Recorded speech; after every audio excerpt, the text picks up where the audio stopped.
destigmatizing emergencies, starting with autism. With that being said, welcome to RAW-tism, a podcast about my autistic experience and opinions on the world. On this podcast, I will be raw and unfiltered. Whether you listen to enjoy, hate listen, or just leave it playing on mute to support me, I appreciate the effort you put into my little program. Thank you! You're always welcome to disagree with me as long as you do so respectfully and with no name-calling. I love you all! If you enjoy this podcast, please consider rating and reviewing RAW-tism to help others find me. Ensure you're following RAW-tism on your preferred podcast streaming service so you never miss an episode. We post a new episode every Monday, but you never know when we'll throw in a special treat during the week. Hello, and welcome to another unscripted episode of RAW-tism. Today's subject is Autistic Shame. We've got some Reddit stories to lead the discussion about people feeling ashamed of their autism or ashamed of different things associated with their autism. So let's get into it. So the first story is from the subreddit r/autism. My nose is so itchy. Evening Invite 922 says, as far as autism goes, here's the worst thing for me. I think the worst thing for me is the inability to connect with others. It's far past charisma at this point. It's like nothing I say sticks. Nothing is felt on the other side. It's more than just a joke not landing. It's small talk never resonating. It's extremely awkward silences. It's the person looking at me like I'm weird. Me getting desperate so I overtalk, overshare, or try to draw them in and end up looking creepy or weird. The inability to enact a set of rules and social cues, which feel exhausting to live by. Feeling so lonely even when I'm surrounded.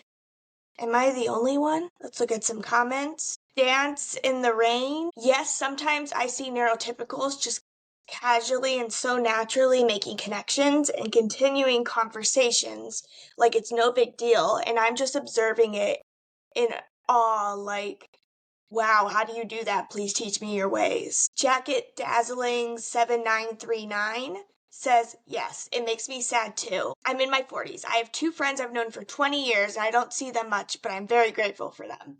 There are lots of unspoken rules you just have to know, but like they say, but like you say they do it so naturally, it always looks to me like an elaborate dance with steps that are known in advance and many that are improvised in the moment, and the tiniest detail of every step are weighed in each other's hearts and minds as they decide how they feel about the person. I recall seeing two good friends at college bantering with each other. The sustained eye contact as they went back and forth, the half smile, the little head raise as they delivered each line in recognition of it in the other, an immediate firing back of one another. I feel like I could have studied a recording of that 10-second exchange for months. So much going on that they were doing automatically. I wonder if people get uncanny valleyed by me. I'm awkward and my eye contact seems not quite right. Maybe my smile hesitates or lingers too long. Maybe I wait a fraction too long before responding. There's just so many things going on. I genuinely have no idea how people mask so well. Wow. Okay, that hit me. So that was the first story. And I don't really think I have anything to add to that. I kind of said everything, but I just realized this is the first time I'm recording an episode since my haircut. So let me give you a little look-see.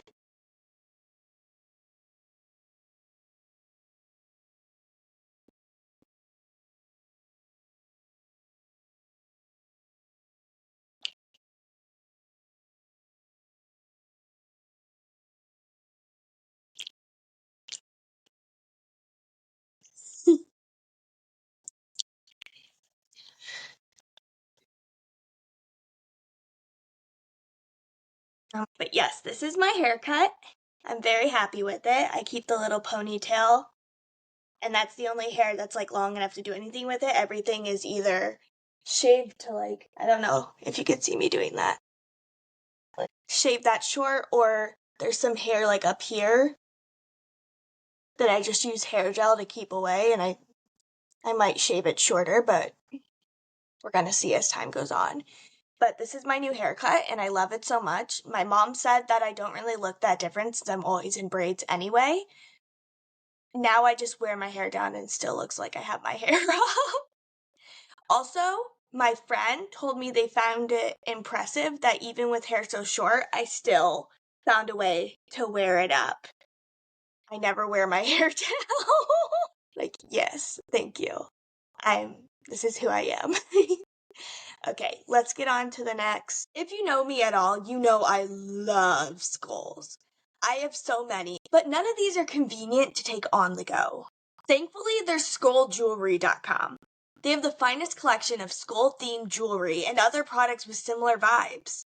They're affordable and often have sales for additional deals. Want to represent the skull-loving community? Go to the link in the description or my bio to check them out. Skulljewelry.com. Badass jewelry, gear, and apparel forged by American grit. This next post is also from r/autism.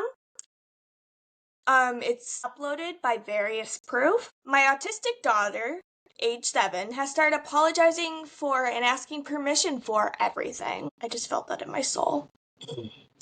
It started about 3 weeks ago. Now she asks permission to do even the tiniest things. Example, putting her foot up on the chair, picking her nose. And he keeps apologizing for, say, brushing up against my leg, spilling a drop of water on the table while we have dinner. And of course, the movie staple, apologizing for apologizing. I just got called out so hard. Okay. I keep trying to tell her that she doesn't need to, that she's always had a fine sense of judgment that I trust, and that the way she behaves in general is completely okay. Try to get her to relax about it without seeming too annoyed. Obviously, it does become a bit grating when it's 20 times a day. Again, I'm getting called out. My husband would relate. Mostly I worried that if she's developing some kind of anxiety, she's extremely happy. What? Mostly I worried that if she's developing some kind of anxiety, the if doesn't need to be there. Mostly I worry that she is developing some kind of anxiety. Yeah, the if was throwing me off. She's extremely happy in her school and is always a joy to be around. But she does have a very active mind that occasionally causes her to ruminate a fair bit. Does anyone else have any experiences like this? The user Platinist Astronaut commented, "This actually came up here somewhat recently. I believe it was a woman talking about her partner? I forget, but apparently they would constantly say sorry. It seemed to have come from a lack of social intelligence, so there's fear they may be doing something wrong without knowing it, some kind of social taboo or broken rule that they don't know or understand, and thus seek permission or forgiveness for anything they may have done wrong. It makes sense to me. If you realize you don't understand what everyone else does, that you're different, and you don't want to do the wrong thing and or get in trouble, you constantly check and try to placate others. I am not a doctor, though, or anything like it." And then Notch Bar Scottsy, that user said, "Oh my god, you just explained my life. I never realized why I'm constantly apologizing, but you put it into words perfectly." I'm being so called out by this post. Okay, one more comment. Dallas Radio Sucks commented, "I did this too, constantly apologizing and asking permission to even go to the bathroom at home.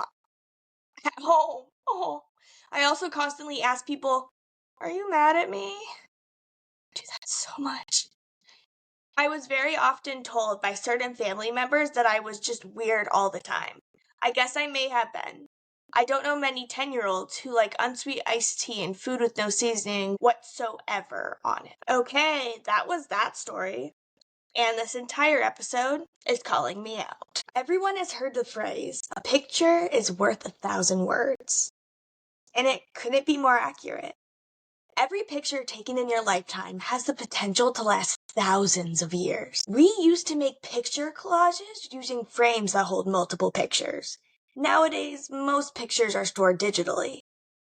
Want your pictures to have the same effect as a beautiful photo montage full of precious memories? Try PhotoGrid. PhotoGrid gives your pictures the same fancy presentation as the wooden frames that are used to line the walls of your childhood home. It gives you the ability to put photos together in a decorative way to make sharing them with others that much sweeter. PhotoGrid prides itself on being the best collage app to create stunning images for social media like Instagram, TikTok posts and stories, Facebook posts, banners and covers, YouTube thumbnails, and Pinterest collections. You can create memory collages, excellent social media content, or stunning images for your new business. Go to the link in my bio to check out the app for yourself. PhotoGrid. Video collage maker. I don't know what you're talking about. I'm not easily distracted. Okay. The last story for this episode is from, that is a very long. So you guys know my favorite subreddit is AITA. Am I the a-hole? Try not to say the actual word because even though Spotify doesn't count it as not explicit, that is it. Even though Spotify doesn't specifically say it's explicit, I still feel like I'm swearing and then not marking the video as having swearing in it. So I'm gonna try to say a-hole, but if I mess up, it's fine. I mean, I already said earlier, but I'm gonna have to edit that out. I want these videos, this podcast to be available for everyone. Okay, so this one is based off the AITA subreddit. This is AITA WIBTA public. So it's am I the a-hole? Will I be the a-hole? Public. So that's a pretty long one. And the Nervous Bat 8973 says, will I be the a-hole if I told my sister she's the reason her kid's speech is delayed? This doesn't have as much to do with autism, but it has to do with the shame and feeling like you're not doing things right or judging other people and how they're doing things. So I thought it fit kind of well. And this is my podcast, so I can do what I want. Okay. I, 25 female, took my sister, 21 female. Okay. To be clear, the person talking, 25 and female. Then her sister is 21 female. And then I'm just going to jump ahead. The sister's kid, so the person talking's nephew, is 2 male. So I, 25 female, took my sister, 21 female, to the doctor to get her kids 2 male shots. Okay, so she took her sister to get her nephew's shots. If that was too much explanation, sorry. The pediatrician. The ped stressed that he's seriously behind on speech. He doesn't have any mental disabilities. I did notice that it's a bit worrying that he just turned 2 and he's mostly still communicates with sounds and rarely says mama. Yeah, that's a bit behind. Look at me using my bachelor's in speech language pathology and audiology. I didn't go to school for 5 years for no reason now that I'm working with autism instead of speech. My life's not falling apart. Woo. Okay.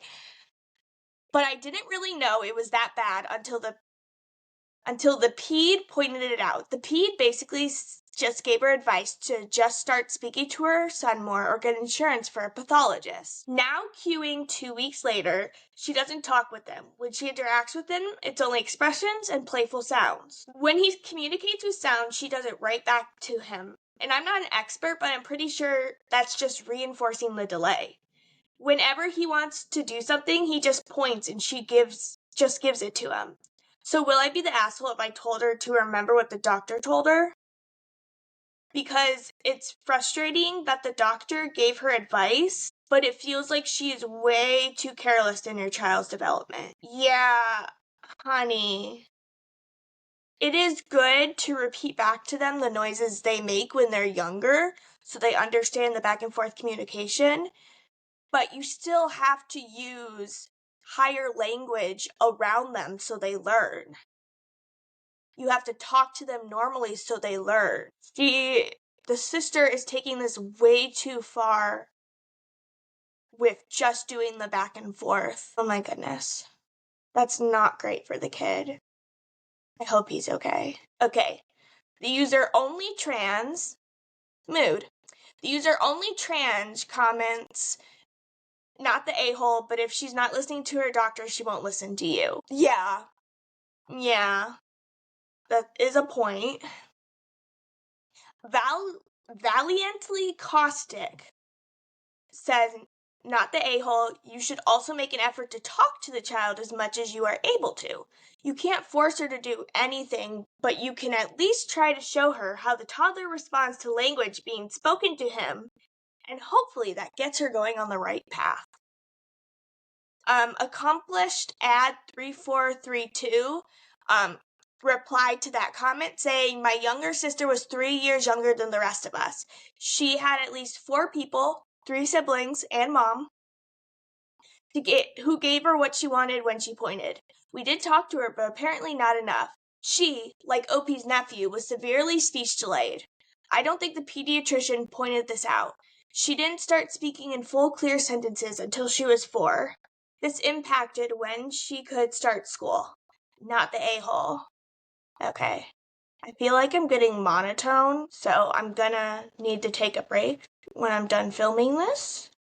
But that's all the stories I have set aside for the Autistic Shame category. I didn't have that much commentary other than relating to things that other people said, so sorry about that. This is gonna come out, let me look at the schedule. This is coming out, wow. This is my last show of the year. Happy New Year, everybody. Oh, I think I'm supposed to say that after the New Year. Doesn't matter. Okay, so I'm filming this on November 24th. So that's like a little over a month ahead. And so I'm just now getting used to the cold weather and it's still transitioning. So not feeling great. But anyway, let's get over to the pre-recorded outro. And remember, as always, you are loved. You are wanted. You are loved. Please stay in this world. Always. I'm not here to shame anyone. I'm not even here to tell you what or how to think. I'm here to share the autistic experience with you. From someone who is studying for their graduate certification in autism spectrum disorder, someone who, for the first 22 years of their life, was under the impression that they were allistic, and as somebody who since September 30th, 2022, has finally found their place in the world. I am autistic. I'm a part of the autistic community, and I'm proud of it. I hope you enjoyed this episode. Regardless of your thoughts and feelings toward me, I would love for every one of you. You are wanted by many, you are loved by many, and so many want you to stay in this world. I am one of these many and always will be. If you'd like to support this podcast, the description includes links with referral codes to Circles water bottles, Pair Eyewear's customizable glasses, and my favorite Amazon products. The transcript for this episode can be found for free on my Patreon, which is also linked below. Would you like to see more of me? In that case, visit EmKayArchlink.com for links to my other content. A new episode of RAW-tism comes out every Monday wherever you get your podcasts. Next week's episode of RAW-tism is posted on Patreon every Tuesday. Ad-free and unedited. Karaoke videos are posted on Patreon every Thursday. Lastly, my book Unseen Powers is available in hardback, paperback, or digitally through Amazon. Remember to drink water, eat some